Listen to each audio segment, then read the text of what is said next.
Shalom, shalom, bien-aimés dans le Seigneur. Soyez les bienvenus dans ce mystère prophétique avec votre ami prophète Éric de Cameroun depuis les Camerounais. Que le Seigneur bénisse tous ceux qui sont déjà abonnés à ce mystère prophétique. Que Dieu les visite, que Dieu les comble de ses grâces, tous ceux qui viennent m'encourager dans ce mystère prophétique. Et ceux qui ne sont pas abonnés, veuillez vous abonner massivement pour être œuvrer par les paroles de Dieu, pour être attentif à la trompette de Dieu. Venez vous abonner pour être attentif aux trompettes de Dieu qu'il passe par son serviteur. Frères et sœurs, avant de commencer, frères, prions d'abord le bouclier, prions d'abord notre Seigneur Jésus-Christ de Nazareth. Seigneur Jésus, nous bénissons ton nom, Père, parce que tu es Dieu. Nous bénissons ton nom, Père, parce que tu nous as donné le souffle de vie. Nous bénissons ton nom, Père, parce que tu nous as établis parmi les vivants ce matin. Nous bénissons ton nom, Père Yahvé, parce que ta gloire se manifeste dans la vie de tes enfants qui t'échangent, de tout le cœur, tout le âme, Père. Merci, Père, de m'établir prophète des nations. Merci, Père, de m'établir dans ta vigne. Merci, Père, pour le manteau prophétique que tu m'as donné. Je sais, Père, je ne suis pas digne de ce que tu as fait dans ma vie. Je sais, je ne suis pas digne de ton manteau prophétique, Père. Yahvé, merci, Yahvé, Père éternel, et viens sur ton serviteur. Je demande le nom puissant de mon Seigneur Jésus-Christ de Nazareth. Amen. Frères et sœurs, je vous ai dit que je ne viens pas parler de moi. Je ne viens pas parler de moi. C'est Dieu qui me dit, vas-y comme ça, mon peuple. Quand Dieu me dit, va parler à telle personne, il faut que je parle à la personne. C'est la grâce que Dieu m'a accordée. Frères et sœurs, et cette fois-ci, frères et sœurs, le Seigneur me dit de parler à André Onana, le gardien de but camerounais. Le gardien de but camerounais. Le Seigneur me dit de parler à André Onana qu'il faut qu'il accepte le Seigneur Jésus. Il faut qu'il accepte le Seigneur Jésus-Christ de Nazareth. Frères et sœurs, André Onana se pose des questions. Que pourquoi il est humilié, pourquoi il est abandonné, pourquoi il est rejeté face à ses bienfaiteurs. Frères et sœurs, le Seigneur a vu les pleurs d'André Onana. Le Seigneur a vu les larmes d'André Onana. Et le Seigneur m'a parlé de ce jeune garçon. Et je viens transmettre ce que Dieu m'a dit au sujet d'André Onana. Frères et sœurs, révélation le mardi 25 à 1h06. Moi, après avoir pris autorité dans le combat spirituel, après avoir pris autorité du combat spirituel, quand je me suis couché, à 6h, j'ai eu une révélation sur la vie d'André Onana. Nous bénissons ton nom, Père, parce que tu es Dieu. Nous bénissons ton nom, Père. Par tes saintes paroles, Père, nous sommes purifiés. Par tes paroles, Père, nous sommes sanctifiés. Par tes paroles, Père, nous sommes éclairés. Par tes paroles, Père, nous combattrons l'ennemi, Père. Que l'honneur, la louange et la gloire te reviennent pour les saints des siècles. Amen. Je lis la parole dans le nom puissant de Jésus-Christ de Nazareth. Frères et sœurs, nous sommes dans le livre de Matthieu 6, 22 à 23 qui nous dit ceci. La lampe du corps, c'est l'œil. Si ton corps... Non, je vous donne d'abord ce que j'ai vu dans la vie d'André Onana avant de lire la lecture. Je m'excuse un peu. André Onana, dans la vision que je voyais le 25 décembre 2022, le Seigneur m'a fait voir André Onana dans les ordures, dans la poubelle. Son âme est polluée, son âme est sale. Voilà pourquoi il est rejeté. Voilà pourquoi on le repousse partout où il part. Et la deuxième chose que j'ai encore vue dans sa vie est qu'il est sorti des ordures et ramassé une pièce de 50 francs. Si j'ai mis 100 francs, c'est parce que je n'ai pas pu capturer 50 francs sur Internet. Il a ramassé une pièce de 50 francs. Frères et sœurs, et quand tu ramasses l'argent en rêve, c'est diabolique. Quand tu ramasses l'argent en rêve, c'est ta destruction. Et tu n'aurais pas la paix sans avoir d'abord détruit les liens. Nous sommes dans le livre de Matthieu 6, 22-23 qui nous dit ceci. La lampe du corps, c'est l'œil. Si ton œil est sain, ton corps tout entier sera lumineux.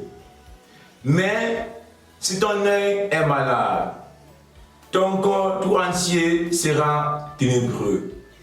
Si dans la lumière qui en toi est ténèbre, quelle ténèbre? Le Seigneur nous dit que l'œil, c'est la lampe du corps. Comme on nous dit que sur le plan spirituel, l'âme est la lampe du corps. Si ton âme est bien éclairée, ton corps sera éclairé. Mais si ton âme n'est pas éclairée, si ton âme est polluée dans les ordures, si ton âme est polluée dans les excréments, si ton âme est polluée dans les ordures, l'âme qui est collée à ton corps doit produire les pollutions. Ton corps doit produire ce que ton âme a reçu. Voilà pourquoi ce jeune garçon est rejeté. Voilà pourquoi ce jeune garçon a des problèmes. Voilà pourquoi il est repoussé aux yeux de ses bienfaiteurs. Et nous allons interpréter l'argent qu'il a ramassé en rêve. Nous sommes dans le verset 24 qui nous dit ceci. Nul ne peut servir deux maîtres, ou il haïra l'un et aimera l'autre, ou il s'attachera à l'un et méprisera l'autre. Vous ne pouvez servir Dieu et Mammon. Comme on dit que l'argent qu'il a ramassé en rêve, c'est un argent satanique. Et c'est dans cet argent-là qui le ruine. C'est dans cet argent-là qui le détruit. Pour avoir la paix, tu dois détruire les liens de l'argent diabolique que tu as ramassé en rêve. Tu dois détruire les liens de l'argent satanique que tu as pris, que tu as ramassé en rêve pour avoir la paix. Peut-être que tu ne te souviens plus de tes rêves. Peut-être que les sorciers ont fermé tes yeux spirituels. Peut-être que les jaloux ont fermé tes yeux spirituels. Peut-être que les sorciers familiales ont fermé tes yeux spirituels pour bien te détruire. Mais Dieu m'envoie te parler. Dieu m'envoie te parler. En dehors, tu peux t'accrocher au Seigneur Jésus-Christ de Nazareth. Et je te donne le verset biblique que Dieu m'a dit de te donner pour te fortifier. Allons dans la deuxième lecture. Nous sommes dans le livre de Daniel 10, 5 à 6 qui nous dit ceci. Je levai les yeux pour regarder. Voici un homme vêtu de lin, le rein saint d'or pur. Son corps avait l'apparence de la chrysolité. Son visage, l'aspect de l'éclat. Ses yeux comme des lampes de feu. Ses bras et ses jambes comme l'éclat du bronze poli. Le son de ses paroles comme la rumeur d'une multitude. Seul moi, Daniel, je contemplais cette apparition. Les hommes qui étaient avec moi ne voyaient pas la vision. Mais un grand tremblement s'abattit sur eux et ils s'enfuient pour se cacher. Je demeurais seul, contemplant cette grande vision. J'étais sans force, mon visage changeait, défiguré. Ma force m'abandonnait. Daniel nous dit que il a eu une grande vision. Il a vu le Seigneur Jésus-Christ de Nazareth. Il a donc décrit comment le Seigneur Jésus-Christ de Nazareth est dans le spirituel. C'est que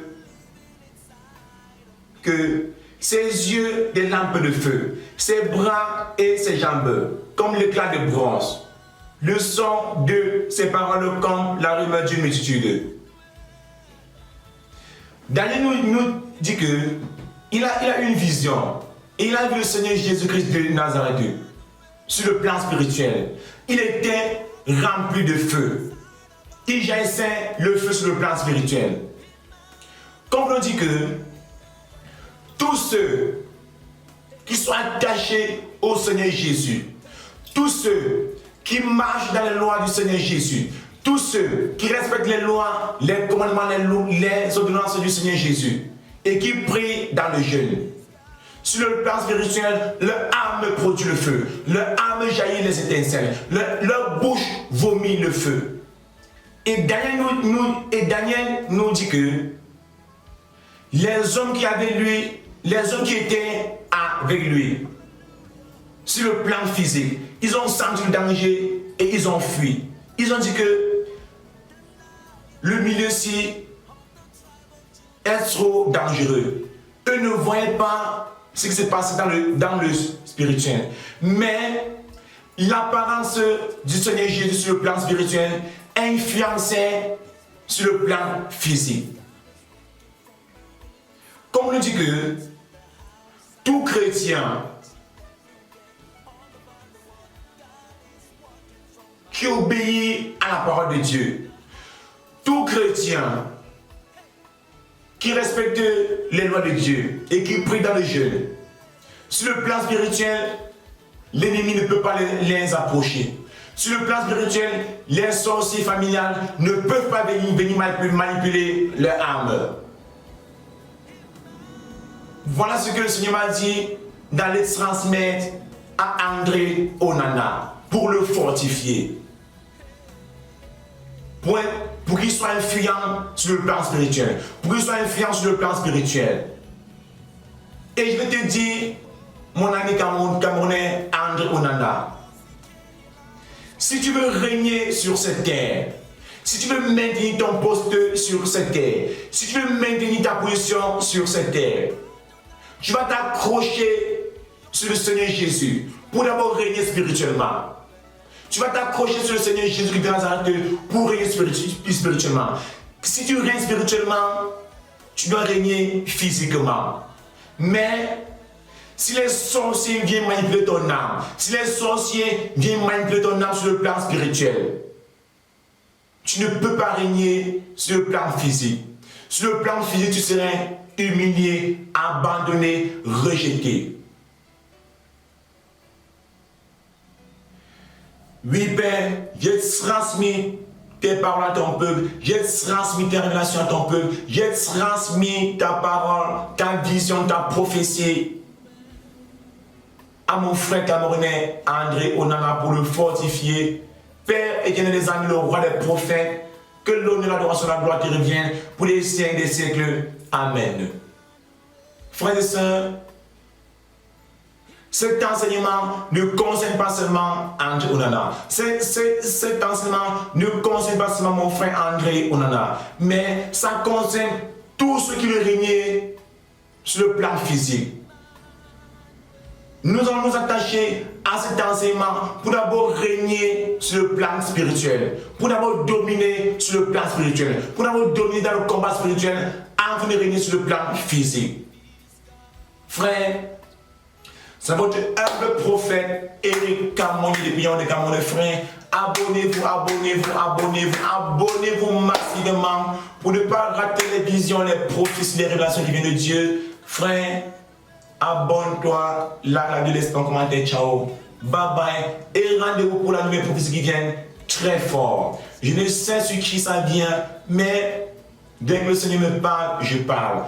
Parce que celui qui a le Père, parce que celui qui a le Fils a aussi le Père. Et le Fils ne fait rien sans que le Père ne lui donne l'autorisation. Ciao, bye bye.